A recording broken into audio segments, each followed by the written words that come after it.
Well, he's one of the stars of this, star-studded Raiders side that is going for its 10th straight win of the season this week as they take on the Dragons in Wollongong.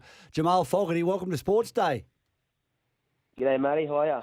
Going well, mate. Well, not as well as you blokes. 10 in a row this week against the Dragons. If you can knock that one over, it must be a good feeling down there in Canberra. Yeah, it definitely is, mate. Obviously, winning games, everyone's happy, especially the head coach and Mr. Stuart. You know, it's been a good vibe, and what we've done this year, it probably comes back to all the hard work that we did in the pre-season and just making sure that every team that we play, we treat them as a threat. You know, we're not getting complacent. We're still hungry to get better each and every single week, and I think that reflects our season so far. Well, I've got to say, you've got to be put down as one of the most consistent sides of the season. There's no question about it. You're leading the comp, but the bookies haven't got you as favourites yet. You're leading the comp outright. Does that bother any of the players? Does it get talked about, or do you like this us versus the rest of the world mentality that I know Ricky likes to jump on? No, I think it's good that we're not the favourites, but then I think being down here in Canberra plays a big part in that. Obviously, we don't have a whole lot of Fox Sports and all the news coverages every single week, like the Sydney clubs and Broncos and Titans and stuff like that, which is good. So we kind of just live down here in our own little bubble, and we get to go about our business every single week without looking too far down the track. So I like it as a player, and I'm sure other boys in the team like it like that as well. Just flying under the radar nicely, aren't you? So, mate, look, this side of yours, it's got so much young talent. I liken it to a 2005 West Tigers premiership side. Tim Sheens came out about 3 or 4 weeks before the finals in that year. I'll never forget it. And he just took all the pressure off the players by, you know, saying, they're a young side, we're not expecting too much. He knew what he was expecting from them, and I'm sure behind the closed doors he was revving them up to tell them that they could do it. How far has these conversations gone with Ricky at this stage? Are you talking about, you know, this could be that special year, or is it just, you know, 1 week at a time still? Yeah, I think we spoke about that in the pre-season, mate. Just, you know, obviously every club wants to play finals football and to win a comp. You know, we're kidding ourselves if we're not thinking like that. And for us to action that was probably the big thing this year. You know, obviously it's just a dream until you action it. So I think that's been a big part of it all, and just making sure that we're growing each and every single week as an individual, but also as a team. You know, if we're not going to be willing to put ourselves out there to chip one another amongst the playing group, to get better as a playing squad, we're not going to get better as the season goes on. It's something that we've spoken about every single week. And another thing that we talk about is just treating every team as a threat. You know, it's good to get a win, but when we come back in that next week, we're not, you know, stuck on that high from the week before, because that means bugger all in the NRL. Every team's got brilliant players, and on their day they can beat anyone. So it's just making sure that we reset at the start of that week, focus on our next game and keep that rolling. And that's probably led to a lot of consistency with what we've been doing so far. But, you know, we know what we got within our four walls down here in Canberra. We just got to keep getting better for the next couple of weeks and really give the finals a crack.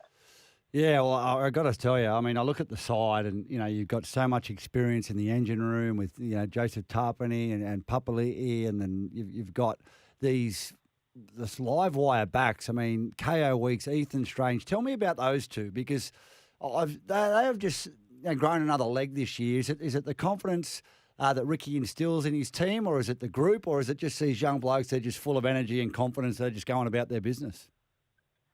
Yeah, well, I think it comes back to Stick, first and foremost, being the head coach, and he just backs the young kids. You know, he tells us all the time that, you know, we've got great footballers in the room, but we need to make sure we've got a big work ethic to go with it, because, you know, if talent stops working, you know, you're not going to go very far, so you need to keep working hard and making sure that we're doing that each and every single week. But he just gets the best out of Strangey. You know, I think everyone probably underestimates how big and physical he is for a 20-year-old in his second year in the NRL. He's got a great physique on him. He doesn't shy away from all the tough contact stuff, and he's an explosive ball runner, and people can't really tackle him, which is great for us and tough for them. And then we got Kaya as well, who came to the club last year. We weren't too sure where he was going to fit into our squad. Is he a 6? Is he a 1? Is he a 7? And then once he put the number 1 on his jersey, he's made it his own with his raw speed and his vision. He can pass, he can kick, he can create.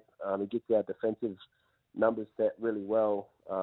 He's got it all, and I think Sticks just found a couple little gems in those two. But even, I think Sebi Chris has probably had the best season that I've played with him since coming down here at Raiders on the left edge there with young Savelio Tamale that's come over from the Dragons, who's another explosive, young outside back, first year in the NRL, so everything's exciting, and he's just willing to put the team first and work hard. And then obviously Matty Tomoko, I think since Matty Tomoko played for the Kiwis a couple of years ago, he's kind of realised what he's got as a talent, and his challenge was to be consistent week in, week out, and I think he's done that as well. And same as Xavier, outside Matty Tomoko, everyone kind of knew, like, oh, this Xavier Savage kid, what's it all about? And I think, at the back end of last year and this whole season, everyone's kind of realised, oh, that's Xavier Savage, that's the style of play that he plays. And it just comes back to Stick, just backing them and giving them a lot of confidence to be themselves as a person, but also as a footballer, and us as senior players, we back that up as well. I've got to say, as a fan watching the Canberra Raiders, and as a former player, I can relate. There's nothing I love more than seeing Ricky Stuart on the sideline and his emotion. And his emotion around, the errors, his emotion around the success, his emotion around, Papali'i breaking the record and scoring a try. There were tears. Like, that's not put on, is it? That's what he's like. He's that passionate and he loves his team that much. And he just wants to see you guys get the absolute best out of yourselves. Yeah, and I think that's exactly it, mate. He cares about his players, about his team, about his club, obviously, him playing for the Raiders and what they done forever ago, so he holds that close. But now being head coach, he wants us to experience that as well. But even just the fact that he's on the sideline, us as players, we like it when he's on the sideline. You can see it, you can feel it. Even during the week at training, like, you can see his passion, you can feel his passion at training.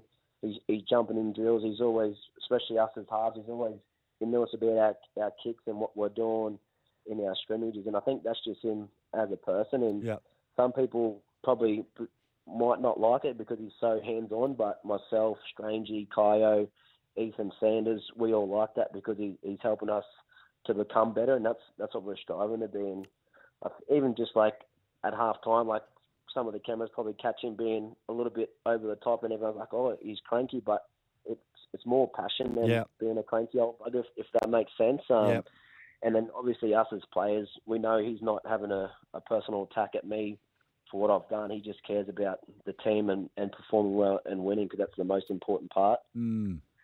Well, he's certainly an enigma, isn't he? He's so emotional, and he's one of the few coaches, and I see, over the years there's been a few, they just seem to be able to get more out of the player than the player ever expected, and it's just a wonderful attribute for a coach. Now, tell me, there's a guy that's jumped out of the ground for you guys this year at the Raiders, Owen Pattie. I mean, you obviously spent a bit of time with him being a half and him being hooker. Tell me, what's the young fella like as a teammate and how he's grown this year in the role? Yeah, the best thing about Owen is he's a Queenslander, mate. So that's good for our Queensland side moving forward. But it probably would have been 2 years ago. He really impressed me. I just come into pre-season training. There was this young fella. He just come off. He had a Liz Frank in his foot. And, mate, he was just winning everything in the conditioning, competing, all out in every conditioning games and every drill that we did. And I was just like, oh, who's this young fella? And he only did like a little 6 to 8 week pre-Christmas block and then kind of disappeared. So I was like, oh, where's that little hooker gone? And then obviously he's jumped on board full time, and I've got to know him a little bit better, and just the way he sees football, he's very, very, very smart. He's fit as a fiddle. He understands his own performance, but also knows he's got to put the team first in different parts of it. So he understands his little balance and where he fits into our squad. But the best thing is his work rate and his willingness to learn and get better. And I kind of feel sorry for Owie at the moment because he's probably getting reduced minutes. He's not really getting a whole lot of time each and every single week. And some players could go the other way with it, get frustrated and kind of kick up the stink and, throw up about it and kind of not ruin the team dynamic, but you can kind of upset it. But he's just brought into what we're about as a team, and we love having Owen in our squad. And I'm lucky enough I get to room with Owen on away trips, which gets an old fella like me to room up with a young fella and understand what he's about. And does he make a good cup of tea? No, me or Owen? Owen, does he make you a good cup of tea at night? Send you off to bed? Not yet. I might have to take a couple of tea bags this weekend to see if he'll make me one. Yeah, nice. But he's just a quite country kid, mate. Very respectful. Loves watching football. I love watching football, so we connect like that. But he's also an outdoors person, and we talk a little bit about fishing and what we did and growing up and all that. So he's very easygoing, and we love having him part of our team, and he's been good for us this year so far. Oh, he certainly has been. He comes from a good breeding ground. He's a hooker up there at St Brendan's Yeppoon, and we know who came out of that school is one Harry Grant. So he's got big shoes to fill, but he's certainly on the path, and I love watching him play. He's scored a couple of tries this year. He's been in and amongst it. Made his debut over there in Vegas. So, great to see him growing as a player, and it's good seeing young talent come through now. Last year at the Raiders, mate, you're off to Manly next year. I know that would have been a tough call for you, but might be a nice way to go out if you can knock over that premiership. Yeah, obviously, last year being down here in the Green, which is, it was a tough decision to obviously pack up and leave, but at the end of the day, it was a business decision that I had to take up. It was just too good to refuse, and once I finally got into HQ and was able to tell Stick, I just felt so relieved, and to have Stick, he gave me his blessing and backing. He said, as long as the wife and the kids are happy, mate, and that's all I care about. It's a shame you're leaving, but the family comes first, which is good. And I think the way that we're going this year, it's probably going to be a little bit bittersweet. We're just starting to find our groove and play really well, but the end goal is to try and get that trophy at the end of the year, and obviously it'll be a great way for me to finish up here. Well, mate, I'll be the first to put my hand up and say I was one of the pundits that didn't give you guys a lot of hope this year, but you've proved me wrong. You've proved plenty of people wrong. You've got a big match up this weekend against the St George Dragons at Wollongong, going for that 10th straight win. Jamal Fogarty, thanks for joining Sportsday, and best of luck with the rest of the year. No worries, Matty. Cheers for having us on. For more like that, follow the Sports Day with Sats and Rats socials and listen live on SEN Radio.